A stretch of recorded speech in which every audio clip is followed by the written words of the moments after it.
what is the main thing that actually happened this last week? Oh, No. Nigeria turned 60, fam. Oh. Their Independence Day, yeah? Did you celebrate it? What do you mean celebrate it? Like, Yeah, depends. like who? Independence Day, man. No, yeah, it's Independence Day, yeah, boom, boom, boom. I don't celebrate like go all wild, yeah, nah, there's nothing going But on do you there. remember? Do you remember back in the day, Independence Day was a big thing? Yeah, in Nigeria, yeah. I don't think it is anymore. I think for the kids it is. I think within the secondary system and all that, they still do their whatever parade and I don't know. But I think, right, because on that day I went to have to obviously get a haircut and whatnot, and I was having conversations with some of the guys in the shop, and everyone that you asked, right, about the independence, nobody really give a shit. Nobody, and that's unfortunate, because when Jamaicans are having their independence, you see them. It's all over everywhere on social media.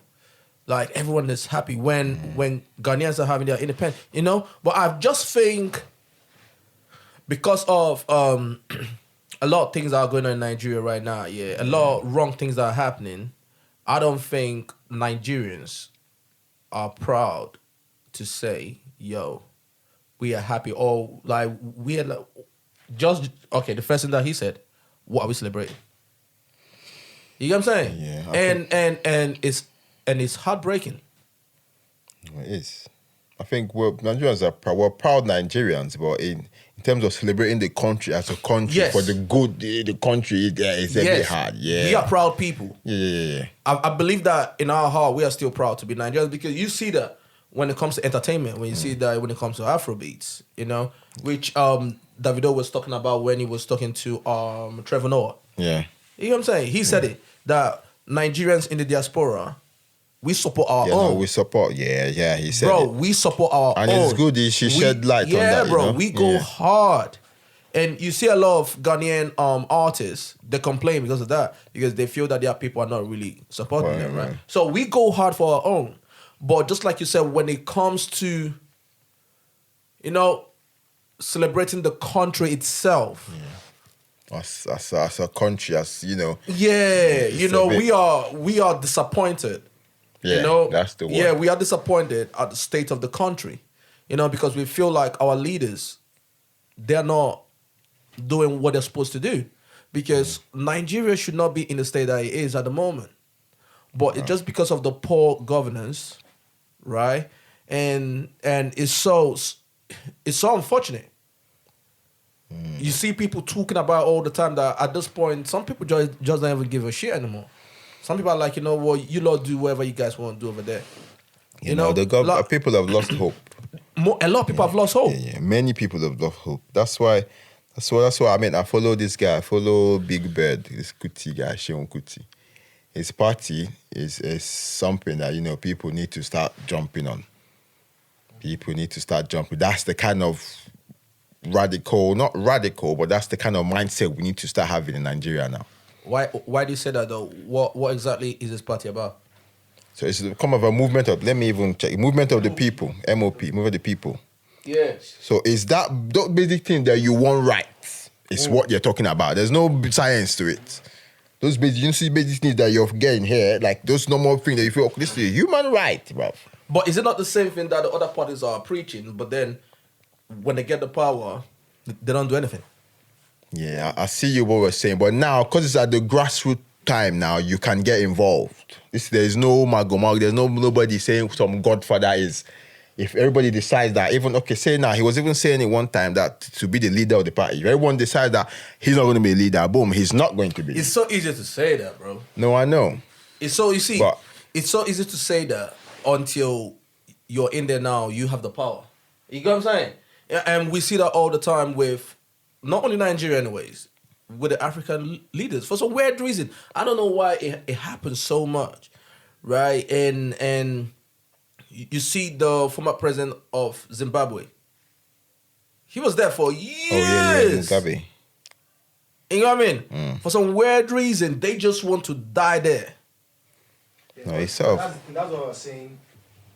the youth need to get involved, and that's what the MOP is about. Yeah. It's mostly focusing on the youth because at the end of the day, we know you might get there and become crazy, but this new generation, they have a different mindset. Yes, they will still steal. You know, people will still steal. But the problem we're having in Nigeria is not because people are stealing, it's because they are not even doing anything at all. Yeah. They're not doing. No, yeah. no, see. I mean, in every country there's corruption in every country. You get what I'm saying? Like we've seen some of the ones that have happened here. You get what I'm saying? But the thing is, just like you said, do something.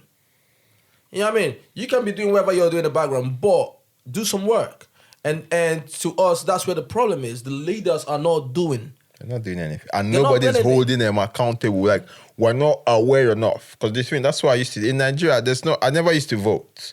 Like who they vote? Many people know they vote. Seth. Yeah, but that's because you've lost faith in the voting system, innit? But if I bet you everyone goes to like so parties like MOP and be like, you know what, let's give them. If you want to sell vote, they'll be like, no. Yeah, but we're not voting for anybody. We want to vote for. You get me? We need that mentality now.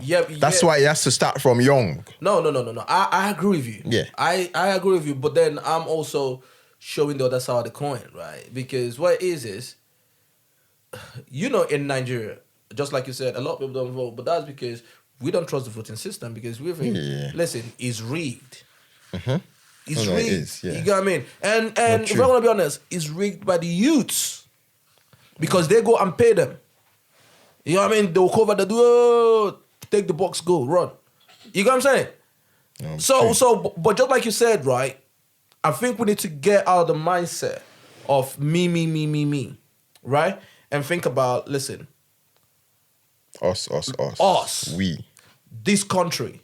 Let's make this country a better place because this is our home. You get what I'm saying? And to me, I think that's one of the privilege, I wouldn't say the privilege, the advantages of social media. Social media have opened up a lot of things. You get what I mean? And I think that's one reason why some of these leaders, are fighting Twitter and they are not happy with social media, right? Because what social media have done, social media just came and just open up the lid. You can work. That's it. See it. Yeah. Because back in the day, you only know what's in the newspaper. You only know what they report in the news. But social media has now come and opened up the bandage. Everybody now can. This is a rotten wound. Yeah. deal with this wound now. Yeah. Don't come and clean it up and every morning you use a fresh bandage and just bandage it up. This is going into your bone. This is going to cause cancer right now. That's what social media have done. Yeah. And the people that have been benefiting all these years, stealing the resources, stealing the money, not being held accountable, they are not happy about it. And which is the reason why they were fighting Twitter. Yeah, at one point. But I think they've raised some of the ban now. They said if you're doing it for business or whatever. I hear that. Yeah, cool. I hear that. But then at the same time, why fighting in the first place if you don't have anything to hide? Yeah. No, I agree with you. What social media brings to you, but I guess we're at the stage where we need to take it. Social media doesn't take it that step. It takes that person to, that step up. Yeah. Where it's from not just reading your phone, you're going out to act. No. See, I read about. I believe. Hopefully, we'll get to that point where people will be like, "No, we have to do something about it." And I think it's beginning to happen. It's beginning to happen now because now everyone is seeing the raw Nigeria now. It's not what's been painted on TV for you. You know what I mean? It's not I'm like edited pictures anymore. You know what I mean? Hopefully. Yeah. So what social media have done is the person on the street is recording that and posting it. This is what's happening. And it's unfortunate with the thing that happened with SARS. I think it was last week, some British guy, I think they say he's an investigator, whatever the case is, came out and gave a statement that from his investigation that it wasn't the Nigerian army that shot the people. Oh, that they left or anything. Yeah. Bollocks, mate. From his financial investigation, really don't put money inside. Yeah, sir. Bollocks. I saw that one time. Like, bollocks. It's old news. We know that's how they. That's what I'm saying. So social media thing is not enough to get these people to shake. Where it shakes them, I'm not gonna lie, but it's not enough to. They're not overly threatened. Like okay, this youth safe. No, it's enough if, like you said, people start not just using social media, but also doing the groundwork, by joining parties like Exactly. That's the thing. Yeah, you can't be just social media. It will just be always have fun, cruise. I mean, Nigerian people now, you go see some mad stuff. You say, okay, like a video of some police extorting somebody or some last map person. You say, cruise. Not even bad. They comment, people say, Niger safe now cruise. Niger safe, cruise control, Niger. See, if you tell that one thing, you see. Wait, hold on, bro. What is that is cruise though? Because I see all the time. I don't know what the cruise be. Cruise are just cruise. Cruise I don't know what cruise is. It's just a saying. It's cruise like lie or something like. Cruise like just like cruise fun, innit? Like that's the mode. Catch cruise. So they just everything this Niger safe cruise. You see something that's you shouldn't like be. very serious. This is something you should be like, no, this shouldn't be happening. From there. Yeah, but that's because a lot of people have they've given up. Yeah, some people are used to it. You got what I mean? Like you hear people that say when they grow up in a very, very bad neighborhood, right? That they see people being shot all the time, right? They just get so immune to it now. Yeah, I think a lot of Nigerians are so immune to it now. You got what I mean? Yeah. They just hear that they be like, nah, that's another day in Nigeria. Yeah, it's a part of life. You know what I mean? And that's the mindset that I believe that we should change. Yeah, no, we have to. You know what I mean? Because Nigeria is so precious and so dear to our heart and everything. And I mean that's home for us. Yeah, that's home. I bet you a lot of Nigerians in the diaspora, yeah, will want to be going home a couple times in a year. Yeah. Of course. You know what I'm saying? They want to go home. They want to be proud of, this is my home. But then when you look at the situation at home, no security, Nothing. no fundamental rights, nothing. It's a You know what I'm jungle. saying? It's a jungle out here. It's a jungle. So why do you want to go put yourself in there, bro? Yeah. You know what I'm saying? But change is coming. It's slow, I hope. but it's coming. I hope. Yo, that MOP business, bruv. Yeah. People, if the youth can back that, and many other things, that obviously people are going to chop money, but you know what they start. If they're fighting the government now, then you can tell they will do that when they gain some kind of Yeah. The only thing is, me personally, I just hope violence, no one is saying that there should be violence or whatever the case No, is. not violence. But then at the end of the day, I hope one day someone wakes up and be like, you know what, enough is enough.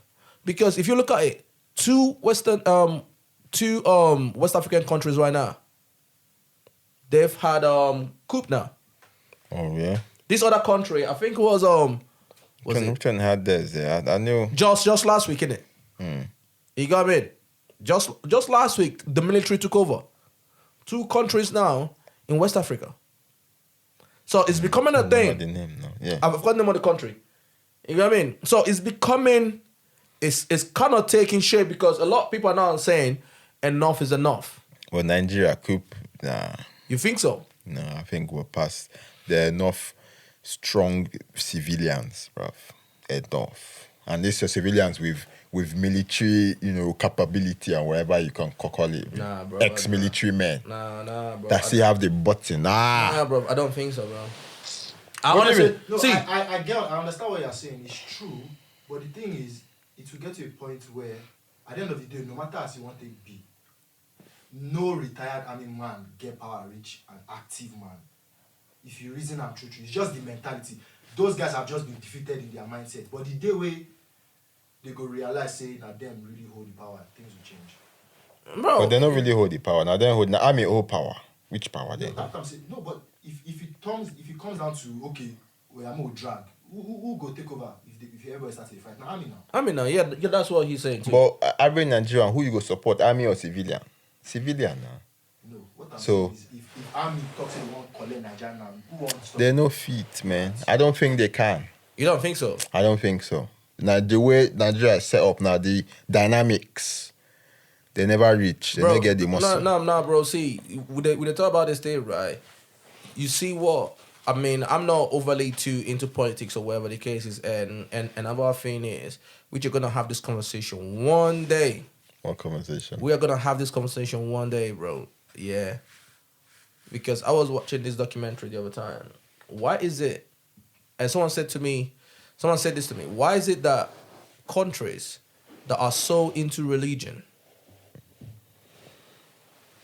are some of the most corrupt countries in the world? So, wait, sorry to cut you off.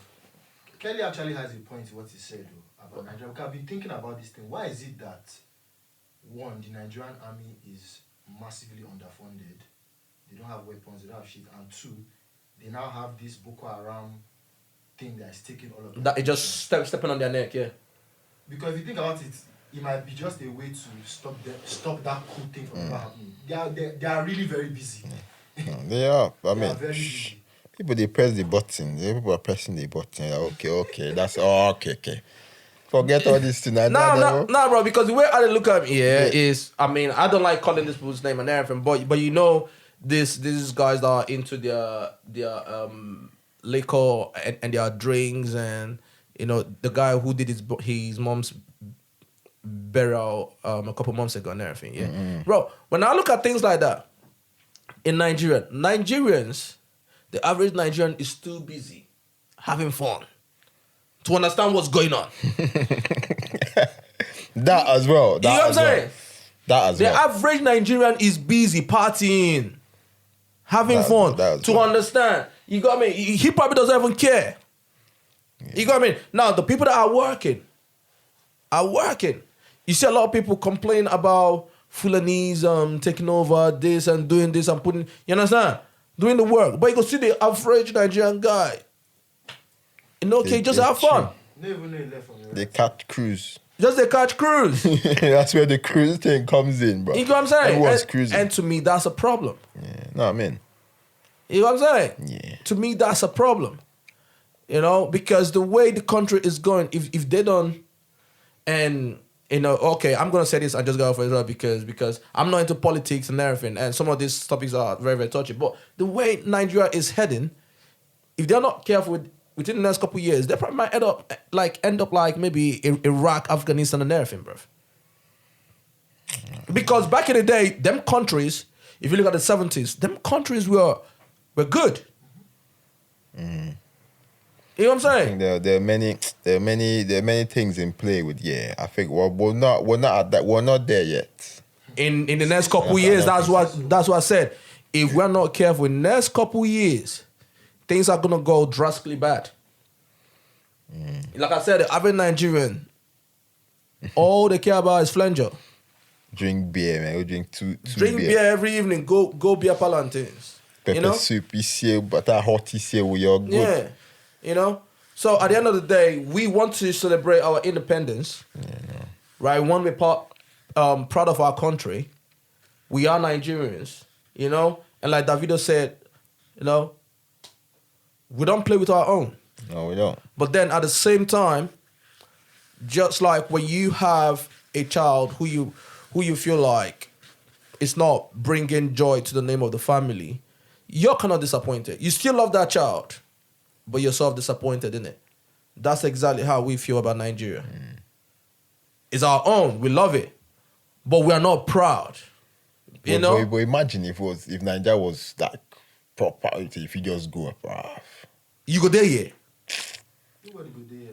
You gotta go Nigeria steady, bro. You go there, go. You gotta go steady, bro. Same thing, bro. Imagine. You know what I'm saying? You know, it's crazy. Nigeria has the potential to be like Dubai. Not just Nigeria. I was saying the whole of Africa. The whole of Africa. Imagine if Africa, was like, let's say Wakanda or something. Well, okay. There's already a Wakanda in Africa. Where about? You don't know about Rwanda. Bro, it's changing now, yeah. Bro, Rwanda is doing a lot of work right now, bro. Their international airport. Crazy. 90% robot control. They are up there with technology. I think it was in Rwanda, if I'm not mistaken. You know, I stand to be corrected. They closed all the churches. Yeah, and then they said, right, if you say I'm from this tribe or this tribe, they don't want no tribalism in that country anymore. Yeah? What's your name? This. Where are you from? Boom. from Rwanda. There's no Igbo, Yoruba, this, that. They don't want none of that. It's a law now. If you do that, you're going jail. Yeah, Because just like you said, one day we're going to have this conversation. No, we should. We have, You know what I'm saying? Religion. Very good conversation. Tribalism. That's a very good conversation to have. Because if you look at countries that are deep rooted in religion, there's always a comma somewhere. There's always conflict. Look at South American countries. They suffer. Those who worship God die. They worship. They're mostly, I think, Catholics or something like that. Yeah. Look at them. Look at I'm like Italy. I know if people look at Italy, bro, people are suffering there. You know what I mean? Now look at Nigeria. African, especially Nigeria, they carry this thing for head, religion for head. You will see somebody will steal money and come on TV and say, "Oh, we thank God." Oh,